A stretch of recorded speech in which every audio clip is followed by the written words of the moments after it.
देखो कल की क्लास में हमने क्या पढ़ा था, कोई भी कॉम्प्लेक्स नंबर होता है उसको किसी दूसरे कॉम्प्लेक्स नंबर से मल्टीप्लाई करते हैं तो उसका ज्योमेट्रिक मीनिंग कैसे चेंज होता है। अब जैसे अपन एक कॉम्प्लेक्स नंबर लेते हैं, या थोड़ा सा मैं बता देता हूँ तुम्हें। देखो यदि Z1 कोई कॉम्प्लेक्स नंबर है, Z2 कोई कॉम्प्लेक्स नंबर है, तो Z1 डॉट Z2 का मैं ज्योमेट्रिकल मीनिंग बताता हूँ। यदि अपन ने समझ लिया ये आपका ओरिजिन है, यहाँ से R1 डिस्टेंस हो गई और ये एंगल क्या हो गया, θ1 है, ये आपने समझ लिया PZ1 है। दूसरा पॉइंट ये समझ लिया आपने, यहाँ R2 इसकी डिस्टेंस है यहाँ से यहाँ तक, और ये आपने समझ लिया QZ2 है, और यहाँ से यहाँ तक पूरी डिस्टेंस क्या है, Q2 है।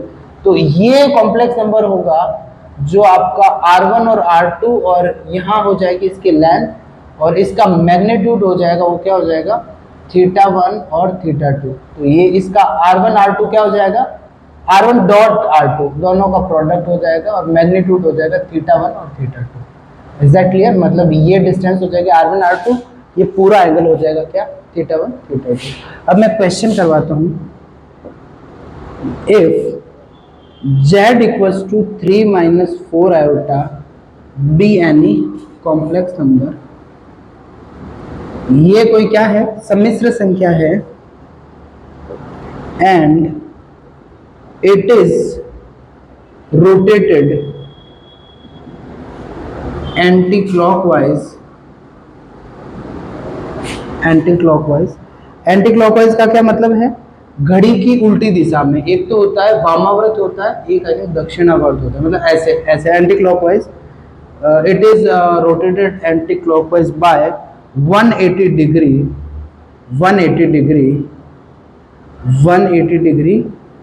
एंड मैग्नीट्यूड, मतलब modulus Z is magnitude is multiplied by 3 and magnitude क्या होता है, value, magnitude is multiplied by 3। Find the new complex number, जो नया कॉम्प्लेक्स नंबर बनेगा वो क्या होगा। अब देखो आपको पता है, यहां से मैंने सीखा है 180 डिग्री से घुमाने का क्या मतलब हो गया।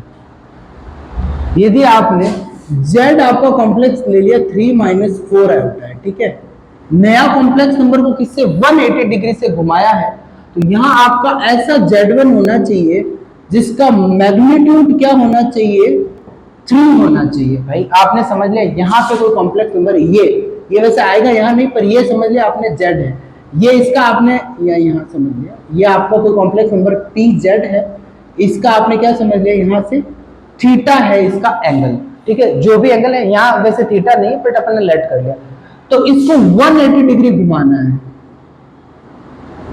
ठीक है, और इसका मैग्नीट्यूड है वो क्या, 3 गुना करना है, यहाँ जितना है ना, जैसे यहाँ R1 है तो यहाँ क्या करना है, 3R1 करना है। तो आपको ऐसी जो वैल्यू से मल्टीप्लाई करना पड़ेगा, मतलब ये आपने ले लिया ना Z1, तो आपको Z2 ऐसा लेना पड़ेगा जिसका मैग्नीट्यूड क्या हो, क्योंकि आपको पता है मैग्नीट्यूड हो 3, क्योंकि आपको पता है R1 R2 हो जाएगा। तो यदि आपने ले लिया ना R1, तो R2 की वैल्यू 3 होनी चाहिए, तो Z2 ऐसा लेना पड़ेगा जिसका मैग्नीट्यूड क्या हो, 3 हो, और साथ में ये एंगल कितने हो, पाई हो इससे। तो पाई एंगल किसका होता है बताओ, यदि -1 ले लोगे ना तो दोनों का डिफरेंस क्या हो जाएगा, पाई हो जाएगा। समझ गए ना, कैसे पता चला -1 का, तो -3। मेरी बात समझ में आई या नहीं है? पाई मैग्नीट्यूड का क्या मतलब हो गया भाई, यहां से एक सेकंड, ये गड़बड़ कर रहे हैं अपन, Z1 Z2 का मैग्नीट्यूड निकालना है, इसको 180 डिग्री से घुमाना नहीं है, and it is rotated bye, नहीं, अच्छा पूरा प्लेन रोटेट करा है इसने, अपन यहां नहीं बोल रहे हैं, अपन पूरा प्लेन रोटेट कर रहे हैं, ये रोटेट नहीं कर रहा, पूरा प्लेन रोटेट कर रहे हैं, मतलब ये एक्सिस है ना 180 डिग्री से रोटेट कर रही है। तो यहाँ पे आपको है ना -1 है, उसका मैग्नीट्यूड क्या होता है, पाई होता है। कैसे पाई होता है, आपको मैंने एक बार क्लास ली थी, वहां पे प्योरली रियल और प्योरली इमेजिनरी नंबर का एम्पलीट्यूड सिखाया था। तो जो आपको पता है कोई भी पॉजिटिव रियल नंबर हो उसका जीरो होता है, नेगेटिव का होता है पाई, आयोटा का होता है, अब मतलब पॉजिटिव आयोटा का क्या होता है पाई/2 होता है नेगेटिव। तो यहाँ आपने समझ गए ना, तो -3 ले लोगे, उसका मैग्नीट्यूड है आपका 3 और साथ में एंगल क्या है पाई है। तो यहाँ आपको क्या करना पड़ेगा, -3 से मल्टीप्लाई करना पड़ेगा। तो ये -9 हो जाएगा प्लस और ये 12 आउट, ये आपका आंसर हो जाएगा नई complex quantity. Is that clear? समझ में आया नहीं आया? देखो फिर मैं बता रहा हूं, यदि आपको Z1 और Z2 बोल रहा है, दोनों कोई क्वांटिटी चाहिए, ठीक है। Z2 का जितना ये यहां देख लो, यदि मैंने इसका ले लिया R1 और θ1, ये है इसका क्या ओरिजिन से जो डिस्टेंस है मैग्नीट्यूड, और ये या फिर बोल दो मॉड्यूलस Z1 है, और θ1 क्या है इसका एम्पलीट्यूड है, जो पॉजिटिव एक्स एक्सिस के साथ क्या है एंगल है। और यहाँ Z2 का समझ लिया क्या R2 और क्या समझ लिया θ2 है। तो यहां से Z1 टाइम्स Z2 जो नई क्वांटिटी मिलेगी उसका मैग्नीट्यूड होगा वो क्या हो जाएगा, दोनों का प्रोडक्ट, और एंगल क्या होगा, दोनों का सम हो जाएगा। तो इस पूरे प्लेन को 180 डिग्री घुमाया ना, तो दोनों का, भाई मेरी बात समझ गए ना, तो जो नई क्वांटिटी है उसका मैग्नीट्यूड, क्योंकि आपको 3 टाइम्स चाहिए मैग्नीट्यूड, मैग्नीट्यूड कितने टाइम्स चाहिए आपको 3 टाइम्स चाहिए। तो इसीलिए जो नई क्वांटिटी लोगे उसका मैग्नीट्यूड तो क्या होना चाहिए 3 होना चाहिए, और साथ में उसका एंगल क्या होना चाहिए पाई होना चाहिए, इसीलिए आपने -3 लिया है। Is that clear? समझ में आया? बाकी अपन अब पढ़ते हैं आगे। देखो अब यदि आपने एक क्वेश्चन लेते हैं, एक ट्राइंगल लेते हैं, इफ ट्राइंगल के बारे में बताना है, इफ Z और Z iota and Z iota square be vertices, vertices का क्या मतलब है शेड्स है, शेड्स है किसी त्रिभुज के, यदि यहाँ पे Z आयोटा और Z आयोटा स्क्वायर किसी त्रिभुज के 3 शीर्ष हो, be vertices of any triangle, then triangle is, तो ये ट्राइंगल होगा, ये कौन सा होगा, एक होगा right angle triangle, right angle triangle मतलब क्या हो गया समकोण त्रिभुज, ट्राइंगल को ऐसे लिख देंगे, इक्विलैटरल ट्राइंगल मतलब क्या हो जाए जिसकी सारी समबाहु, मतलब सारी भुजाएं क्या हो समान हो, समबाहु त्रिभुज, भाई समबाहु ही बोलते हैं। एक समद्विबाहु होता है आइसोसेलेस,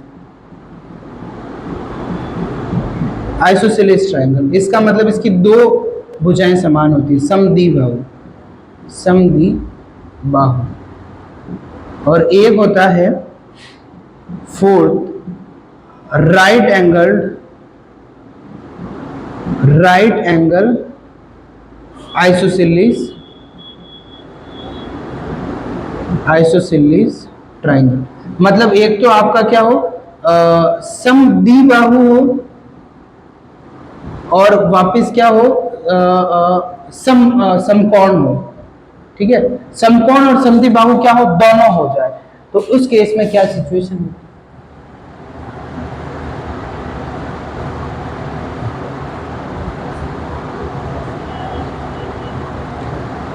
अब देखो यहां से आप एक चीज समझ सकते हो, ट्राइंगल की तीनों साइड है, तो ये आपने समझ लिया पहली साइड है, ये आपने ले ली Z है, ठीक है, Z कोई है, तो आयोटा स्क्वायर का क्या मतलब है, आयोटा स्क्वायर का मतलब होता है -1, तो इसके जस्ट ऑपोजिट डायरेक्शन में और सेम डिस्टेंस पे, भाई ये क्या है आपका, ये आपका Z आयोटा स्क्वायर है, क्योंकि इसकी वैल्यू क्या है -Z है, समझ गए ना, -Z है, तो यहाँ पे यहाँ से यहाँ तक के डिस्टेंस मॉड्यूलस Z है, यहाँ से यहाँ तक की मॉड्यूलस Z है।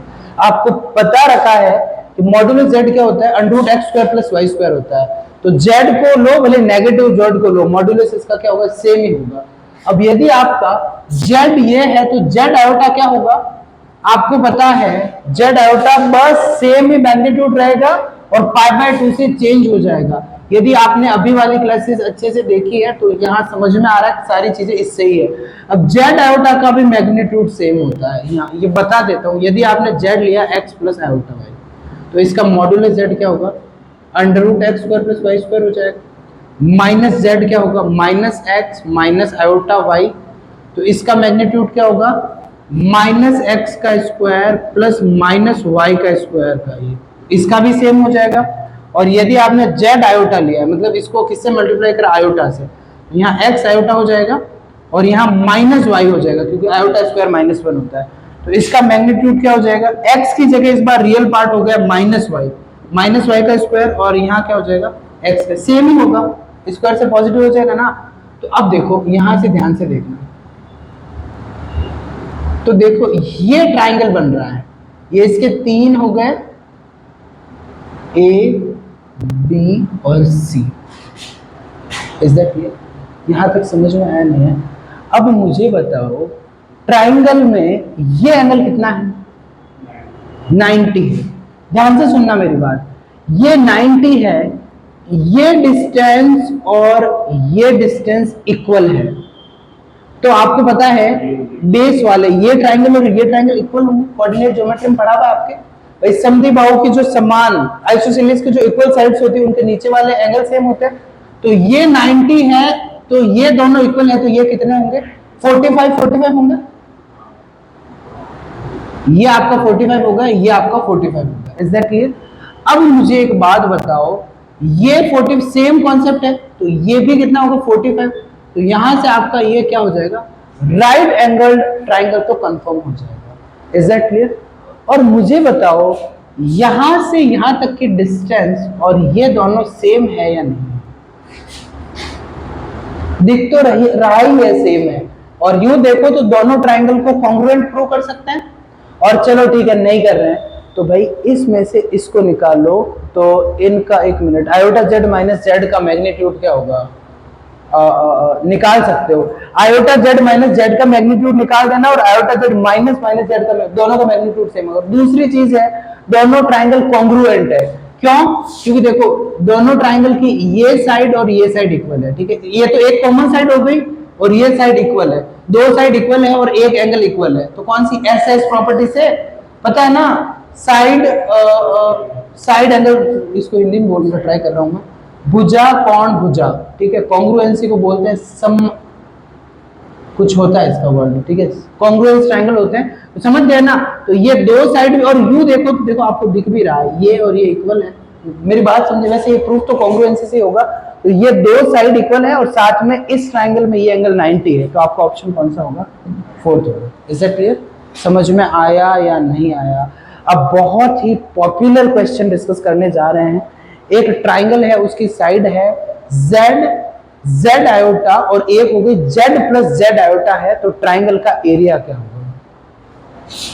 यहां पे क्या हो गया, साइड्स होगी Z plus Z iota, be sides of any triangle, भुजाएं, भुजाएं हो, देन एरिया ऑफ ट्राइंगल। तो ट्राइंगल का क्या निकालना है, एरिया निकालना है। तो देखो एक साइड z है, दूसरी साइड ले ली क्या, z आयोटा ले ली, ठीक है।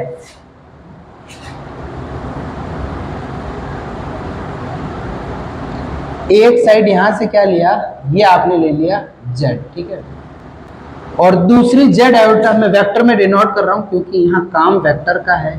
दूसरी ले ली जेड आयोटा, दोनों का आपको बताया यहां से यहां तक की डिस्टेंस क्या होती है, सेम होती है, ठीक है। ये सारे ऑप्शन बता दो, बहुत फेमस क्वेश्चन है वैसे। आंसर है हाफ मॉड्यूलस जेड का स्क्वायर, और अभी बताता हूँ कैसे रिपीट हो जाता है, बहुत तगड़ा। अब देखो ये समझ गए ना, ये जेड है और ये जेड आयोटा है।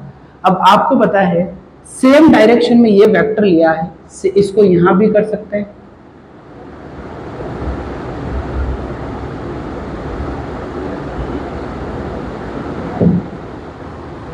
भाई समझ गए ना? तो ये इसकी क्या हो गई, तीसरी साइड हो गई z प्लस जेड आयोटा। तो समझ गए ना, ये दोनों इसके इक्वल है। समझ गए ना भाई, हर एक आपको पता है वेक्टर के हर एक जो रूल है वो कॉम्प्लेक्स में अप्लाइड होते हैं। तो एक साइड हो गई z और z आयोटा हो गई, ये दोनों के बीच में एंगल कितना है 90, इसको यहां से उठाए तो समझ गए ना, ये 90 हो गई और ये तीसरी साइड हो गई। तो इसका आपका ये कौन सा एंगल बना है, राइट एंगल ट्रायंगल बना है। और इसका जो आपका एरिया होता है वो क्या होता है, half into base into height. तो ये आपका हो गया हाफ इंटू बेस, बेस क्या है z का आपका मॉड्यूलस z हो गया, और ये भी इसका भी क्या हो जाएगा मॉड्यूलस z ही होगा, तो हाफ मॉड्यूलस z स्क्वायर। वैसे इसका सीधा ही आप निकाल सकते थे, z है z आयोटा, तो सीधा पता चल गया राइट एंगल ट्रायंगल है, और राइट एंगल ट्रायंगल में क्या होता है half into base into height, modulus z modulus z। तो इसका इतना वाली लोड भी समझ में आया नहीं आया। तो इसका एरिया कितना होगा, हाफ इंटू मॉड्यूलस z का स्क्वायर। बहुत फेमस क्वेश्चन है, बहुत तगड़ा वाला, क्या होता है ये रिपीट होता है। अब देखो, अब एक और क्वेश्चन लेते हैं, थोड़ा सा समझना अच्छे से। एक आपको P दे रखा है, कोई P पॉइंट है, उसका कॉम्प्लेक्स नंबर में रिप्रेजेंटेशन दे रखा है Z1, ठीक है। और एक दूसरा पॉइंट दे रखा है Q, उसका दे रखा है Z2। Q को अल्फा एंगल से घुमाया, Q को अल्फा एंगल से घुमाया और समझ लिया कि नया पॉइंट पहुंचा है R। अब R का पोजीशन वेक्टर निकालना है, मैं पूरा लिखूंगा अच्छे से, पहले आपको समझाता हूं। पोजीशन वेक्टर ऑफ स्थिति सदिश जिसको बोलते हैं, पहले समझाता हूं अच्छे से, ये आपका रिजल्ट है इंपॉर्टेंट। तो देखो पहले समझो अच्छे से, यहां से यहां तक आपने ले लिया है, अच्छे से समझना। ये P लिया है, इसका पोजीशन वेक्टर Z1 है, ठीक है। और दूसरा पॉइंट यहां से यहां तक आपका ले लिया, समझ लिया Q है, ठीक है। Q है, सारे निकल कहां से रहे, ओरिजिन से निकल रहे हैं। इसका आपका Z2 है पोजीशन, मतलब यहां से यहां तक आपका क्या हो गया, वो Z2 दे रखा है। कोई भी कॉम्प्लेक्स नंबर है, इसके कोऑर्डिनेट हो गए, इसके कोऑर्डिनेट हो गए। अब Q को आपने एंटी क्लॉकवाइज अल्फा एंगल से घुमाया, सेम को Q को अल्फा एंगल से क्या करा, घुमाया, और नया पॉइंट आया R, ठीक है। तो आपको चाहिए R के कोऑर्डिनेट। इज दैट क्लियर, मेरी बात समझ में आई। तो अपन क्या करेंगे, मेरी बात समझ लो, पहले इसको लिखो, if P position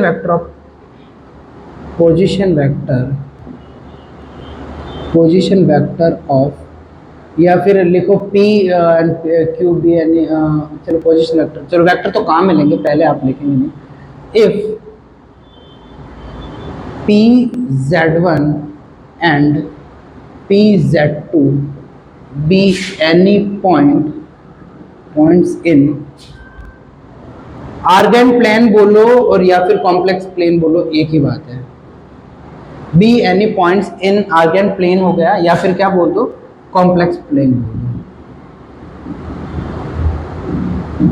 if line P R, जो रेखा ये क्या है, PZ1 और सॉरी QZ2 दो बिंदु है, किसमें, सम्मिश्र तल में कोई दो बिंदु है। इफ लाइन, कोई line PQ rotated anti clockwise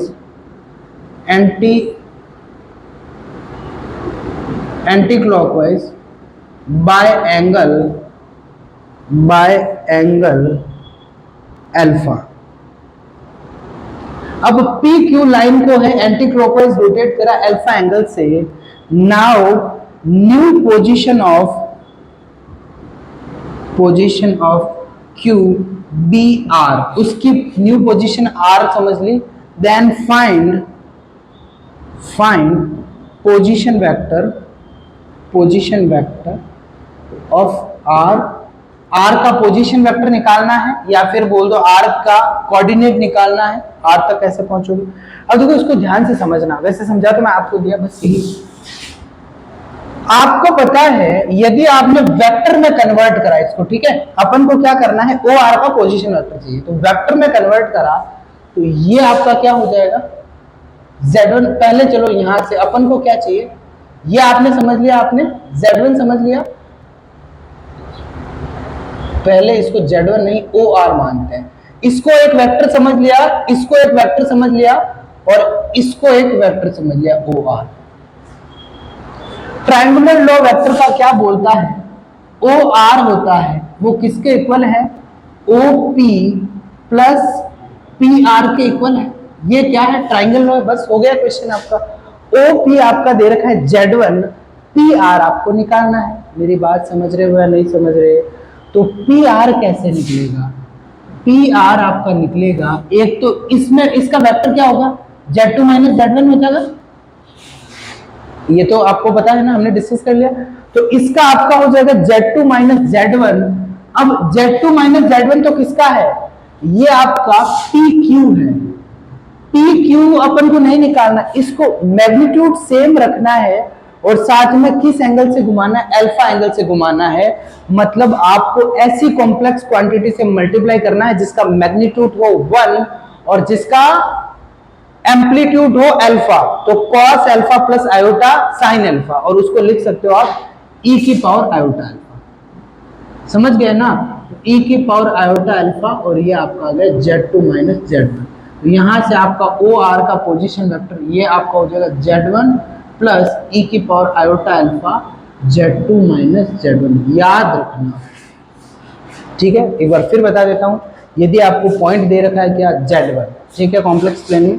दूसरा पॉइंट दे रखा है क्या? Z2। पहला P है, दूसरा Q है। PQ को एंटी क्लॉकवाइज अल्फा एंगल से घुमाया और Q की नई पोजीशन आ गई R। तो सीधा OR का जो वेक्टर है वो क्या मिलेगा?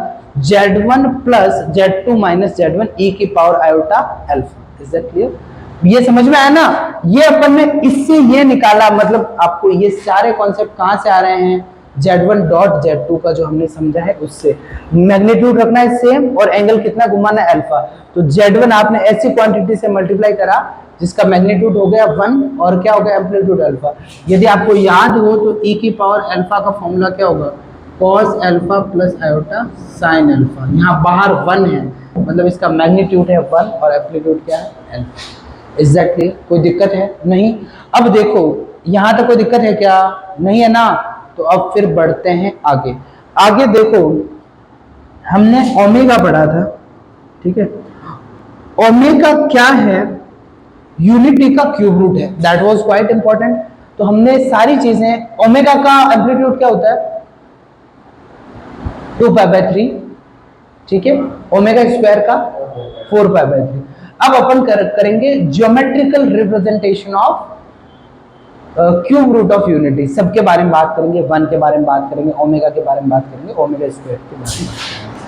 ज्योमेट्रिकल नया हेडिंग है आपका, ज्योमेट्रिकल, ज्यामितीय बोलते हैं इसको हिंदी में। Geometrical representation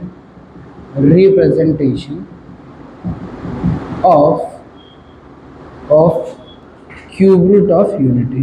cube root of unity. इकाई के घनमूलों का ज्यामितीय निरूपण। अब देखो ये यहां अपन without wasting our time can I say that cube root of unity is 1 omega square, ठीक है? और इसका ओमेगा क्या होता है? -1/2 plus iota √3/2। Omega square -1/2 minus iota √3/2 होता है। मैंने ओमेगा की एक और आपको दिखाया था। ओमेगा क्या होता है बताओ? cos 2π/3 plus iota sine 2π/3। मैंने बहुत अच्छे से एक्सप्लेन कर दिया, तो अब उम्मीद मत रखना ये वापस समझाऊंगा। cos 4π/3 प्लस आयोटा साइन 4π/3, इनकी वैल्यू निकाल के यहाँ प्रूव करा था। समझ में आया?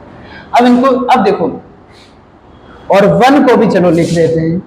1 को लिख सकते हैं cos 0 प्लस आयोटा साइन 0। यहाँ आगे सब में 1 है, 1 है, 1 है। मैंने इसको क्या करा, देखो आपको पता है कि आपको ज्योमेट्रिकल मीनिंग चाहिए ना, तो आपको R चाहिए, ठीक है, और साथ में आपको एम्पलीट्यूड चाहिए, तो मैंने ये फॉर्म इसलिए लिखे कि एम्पलीट्यूड क्लियरली दिख रहा है, 1 का r है 1, एम्पलीट्यूड क्या है 0 है, मतलब वो x एक्सिस हो जाएगी। यहाँ पे देखो मैग्नीट्यूड क्या है 1 है, मतलब मॉड्यूलस ओमेगा क्या है 1 है, यहाँ पे भी सेम है, और साथ में एम्पलीट्यूड क्या है 2/3 और 4/, ये क्या है 120 है, और ये कितना है 240, 2/3 का डबल ही तो करा है भाई, दिमाग तो लगाते ही नहीं, 2 से मल्टीप्लाई होता है।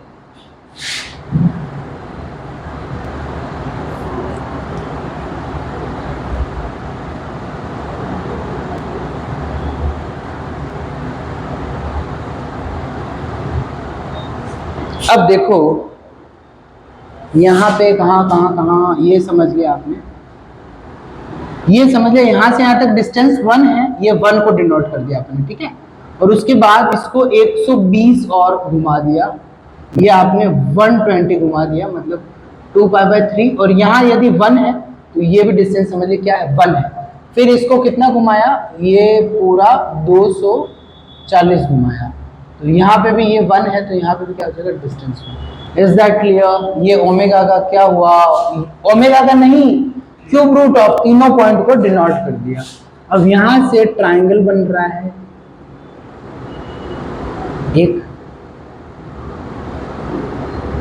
एक मिनट, ये गलत, थोड़ा डायग्राम परफेक्ट नहीं बना, ये सीधा होना चाहिए, दिखना सही चाहिए।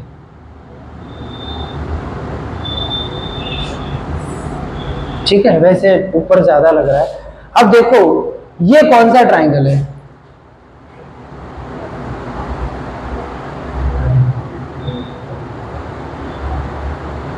तीनों ट्राइंगल कॉन्ग्रुएंट है, ये जो छोटे वाले हैं ना, क्यों है, ये 1 है, ये 1 है, 2 साइड्स आर इक्वल, ये एंगल 120 है, 1 1 भाई समझ गए ना, ओमेगा स्क्वायर डिस्टेंस तो यहां तक 1 है ना, तो 2 साइड इक्वल 120 120, ये भी 120 बचा, तो एस प्रॉपर्टी से तीनों ट्राइंगल कॉन्ग्रुएंट है।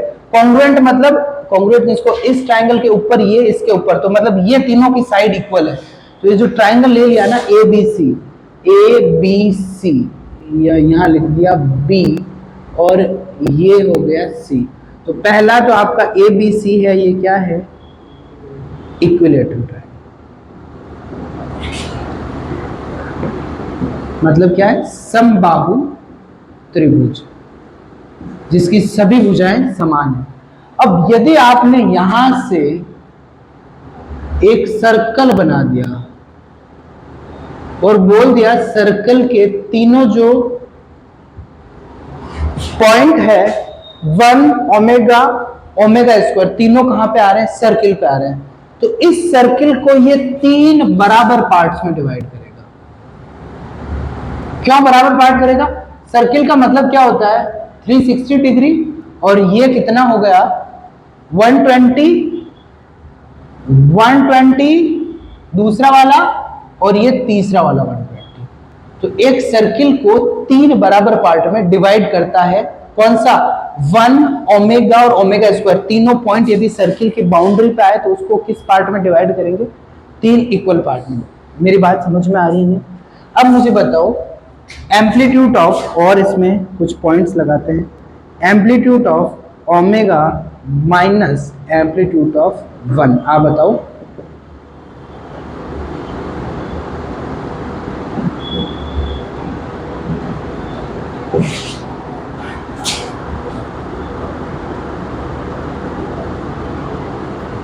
एक सेकेंड ठीक है, और 2π/,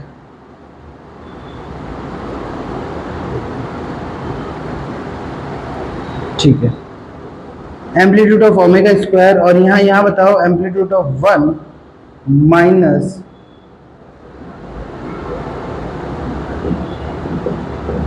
बताओ क्या आएगा, एम्पलीट्यूड ओमेगा का क्या है 120 मतलब 2π/3, और इसका 0 हो गया। अब ओमेगा स्क्वायर का एम्पलीट्यूड क्या है 4π/3 बोल सकते हो, बट नेगेटिव में लोगे तो गड़बड़ है, मेरी मेरी बात समझ रहे हो ना तुम? 4 पाई बाय 3 ले लिया। आपको पता है प्रिंसिपल वैल्यू क्या होती है? पाई से माइनस पाई के बीच में होती है। मैंने 4 पाई बाय 3 लेके आप आराम से इसको सॉल्व कर पाओ, ठीक है? वैसे कोई दिक्कत नहीं, अपन को डिफरेंस है वो उसमें निकालना है, तो चलो लिख दिया 4 पाई बाय 3 और माइनस क्या हो गया बताओ? 2 पाई बाय 3। तो अपना आंसर आ गया 2 पाई बाय 3, ठीक है? और ये प्रिंसिपल वैल्यू में ही है। अब यदि अपन 4 पाई बाय 3 नहीं लेते तो आपको बता रखा है कैसे निकालना है, बताओ? 4 पाई बाय 3 माइनस 2 पाई, याद है या नहीं? तो ये आता माइनस का 2 पाई बाय 3, सही मायने में। पर यहाँ -2 पाई बाय 3 -2 पाई बाय 3 करते ना, माइनस का 4 पाई बाय 3 हो जाए, तो दोनों का डिफरेंस प्रिंसिपल वैल्यू में नहीं है, तो वो कोई दिक्कत नहीं है। तुम्हारा दिमाग खुला होना चाहिए, बाकी चीजें सेम ही है, समझ रहे हो ना? आंसर ये भी सही है, कोई दिक्कत नहीं है। आंसर माइनस का 2 पाई बाय 3 भी सही है। एक मिनट नहीं नहीं सर उस केस में यहाँ -2 पाई बाय 3 ले लेते ना, और यहाँ भी क्या हो जाता? तो माइनस का 4 पाई बाय 3 भी सही है, दोनों ऑप्शन सही है, कोई दिक्कत नहीं। अब बात हुई इसका, 1 का एम्पलीट्यूड क्या होता है? 0 होता है। और माइनस ओमेगा स्क्वायर का क्या हो गया? अब ओमेगा स्क्वायर का 4 पाई बाय 3 में आप रखना चाहते हो तो रख दो, बाकी इसका एक एम्पलीट्यूड -2 पाई बाय 3 भी होता है, सेम ही चीज है। समझ गए ना? तो आंसर पूरा आपका प्रिंसिपल वैल्यू में आ गया तीनों। Is that clear? कोई दिक्कत? यदि यहाँ ओमेगा स्क्वायर का 4 पाई बाय 3 लिखते हैं तो यहाँ क्या हो जाता है बताओ? माइनस का 4 pi by 3। That is also absolutely correct, कोई दिक्कत नहीं है। ऑप्शन पे जाना और चीजों को समझना। Is that clear? कोई दिक्कत है तो बता दो। अब देखो यहां से पढ़ते हैं, यदि किसी ट्राइंगल की साइड्स वर्टिसेस है, यदि कोई ट्राइंगल क्या दे रखा है? इक्विलेटरल ट्राइंगल दे रखा है, और उसके वर्टिसेस दे रखे हैं Z1, Z2 और Z3 दे रखे हैं, तो उनके बीच में जो रिलेशन होता है,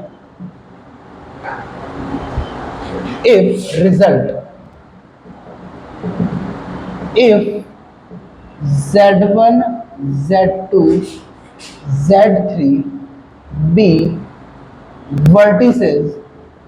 vertices of equilateral triangle, कोई अपना इक्विलेटरल ट्राइंगल है, उसके वर्टिसेस क्या ले लिए? Z1, Z2, Z3 ले लिए, देन Z2 इक्वल्स टू होगा ओमेगा Z1 और Z3 इक्वल्स टू होगा ओमेगा स्क्वायर Z1। यदि किसी समबाहु त्रिभुज के शीर्ष Z1, Z2 तथा Z3 हो तो Z2 होगा ओमेगा Z1 और Z3 क्या होगा? ओमेगा स्क्वायर Z1 होगा। अब देखो इसको कैसे कैसे होगा ये बताता। ये आपने समझ लिया, यहां से यहां तक ले लिया Z1, ठीक है? अब आपको पता है कि जो इक्विलेटरल होता है उसमें साइड का सेम होना जरूरी है, तो ओमेगा Z1 करोगे ना तो आपकी सेम यहां से साइड है, ये किससे घूमेगी? 2 पाई बाय 3 एंगल से घूम जाएगी। इज दैट क्लियर ना? तो ये आपका आ जाएगा ओमेगा Z1, और ये वापस क्या आ जाएगा आपका? Omega square Z1। पता है ना? ये तो Z1 डॉट Z2 की प्रॉपर्टी क्या होती है?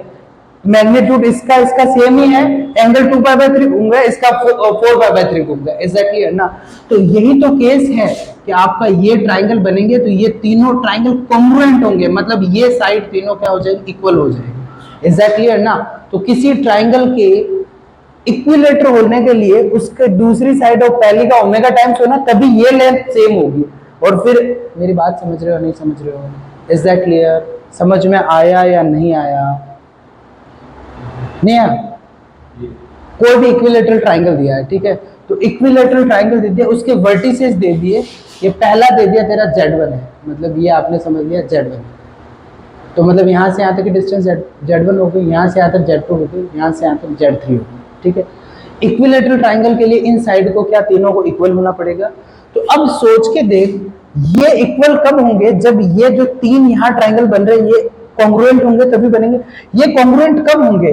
Z1 है, इसको ओमेगा Z1 निकाल दे, लेट कर, तो ओमेगा Z1 क्या होगा? मैग्नीट्यूड दोनों का सेम है, मैग्नीट्यूड दोनों का सेम है क्योंकि ओमेगा का मैग्नीट्यूड 1 होता है, और एंगल क्या होगा? 2 पाई बाय 3 से इधर घूम जाएगा, फिर इसको ही 4 पाई बाय 3 से आपको ये मिल जाएगी।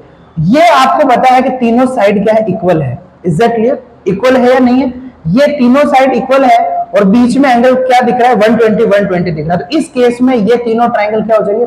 कॉन्ग्रुएंट हो जाएंगे। कॉन्ग्रुएंट हो जाएंगे मतलब तीनों साइड क्या हो जाएगी, इक्वल हो जाएगी। ये तभी पॉसिबल है, ये Z2 है, ये क्या होगा, ओमेगा Z1 होगा, और ये Z3 है, ये क्या होगा, ओमेगा Z2 होगा। यही चीजें बोल रहा हूं, ठीक है। यदि इक्विलेटरल है तो दूसरा Z2 क्या होगा, ओमेगा Z1 हो जाएगा। समझ में आया नहीं? इसको और भी घुमा सकते हैं, इसको Z1 ले ले तो इसका ओमेगा टाइम्स ये हो जाएगा, इसका ओमेगा स्क्वायर टाइम ये हो जाएगा। It doesn't really matter. एक वर्टिसेस होगा तो दूसरा उसका ओमेगा टाइम्स, कोई वर्टिसेस पकड़ो, यहां से स्टार्ट करते हैं ना, तो भी it won't create any difference. मेरी बात समझ रहे हो नहीं समझ रहे हो? सारे कॉन्सेप्ट कहां से निकल के आ रहे हैं, Z1 डॉट Z2 से आ रहे हैं। अब देखो, इफ रिजल्ट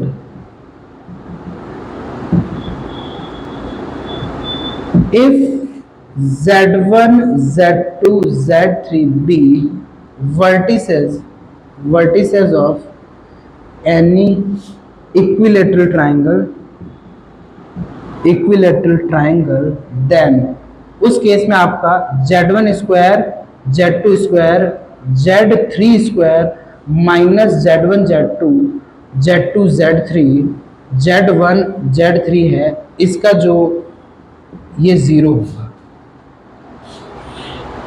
यदि आपको कोई इक्विलेटरल ट्रायंगल दे दिया और उसके वर्टिसेस क्या दे दिए, Z1 Z2 Z3 दे दिए, उस केस में Z1 square plus Z2 square plus Z3 square minus Z1 Z2 minus Z2 Z3 minus Z1 Z3 है, ये क्या हो जाएगा, जीरो हो जाएगा। ये भी कि सर प्रूफ करो, चलो करते हैं प्रूफ, ठीक है। बहुत बहुत इंपॉर्टेंट रिजल्ट है। प्रूफ ऐसे दो तरीके से कर सकते हैं। एक बार तो भले तुम है ना ऐसे ही देख सकते हो कि जो पहले वाला तरीका, अच्छा यही हो जाएगा इसका, तो दूसरा तरीका तो इतना कोई नीडेड नहीं है, एक तरीके से कर देते हैं। वैसे दो तरीके से भी कर सकते हो इसको, दो तीन तरीके से, पर ये तुम्हें होमवर्क दे दूं क्या? आपको क्या करना है, इसका प्रूफ मैं बताता हूं, ये तुम्हारा होमवर्क है। इसमें आपको क्या करना, आपको पता है गिवन है, गिवन क्या है, ट्राइंगल है, वो क्या है, इक्विलैटरल है, ठीक है। मतलब ये बोल रहा है कि कोई भी समबाहु त्रिभुज होता है, उसके शीर्ष Z1 Z2 Z3 है, तो ये कंडीशन सही होगी। तो यदि आपको ट्राइंगल इक्विलैटरल दे दिया तो Z1 और Z2 क्या हो जाएगा, ओमेगा Z1 हो जाएगा, और Z3 क्या हो जाएगा, ओमेगा स्क्वायर Z1 हो जाएगा। ये पुट कर दो किसमें, इक्वेशन 1 में, इसको ले लो इक्वेशन 1, जो स्टैंडर्ड रिजल्ट है उसमें पुट कर दो, पुट इन रिजल्ट। आपका जो रिजल्ट है उसमें पुट कर दो, जीरो आ जाए तो अपना सही हो जाएगा। तो Z1 स्क्वायर की जगह तो Z1 स्क्वायर ही रखा, Z2 स्क्वायर की जगह क्या हो जाएगा, ओमेगा स्क्वायर Z1, और उसकी जगह क्या होगा, क्या मैंने गलत लिखा है, गलत लिखा है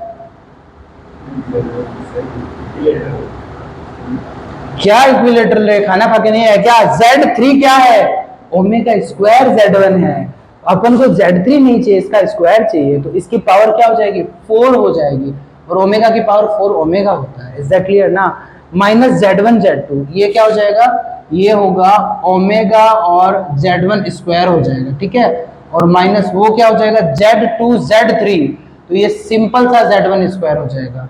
क्यों, क्योंकि Z2 में क्या है ओमेगा, Z3 में है ओमेगा स्क्वायर, वो 1 हो जाएगा, और लास्ट वाले में क्या हो जाएगा, माइनस का ओमेगा स्क्वायर Z1 हो जाएगा। तो देखो इससे ये कैंसिल, इससे ये कैंसिल, इससे ये कैंसिल, तो आया ना जीरो। इज दैट क्लियर, समझ में आया नहीं आया, बाकी क्लास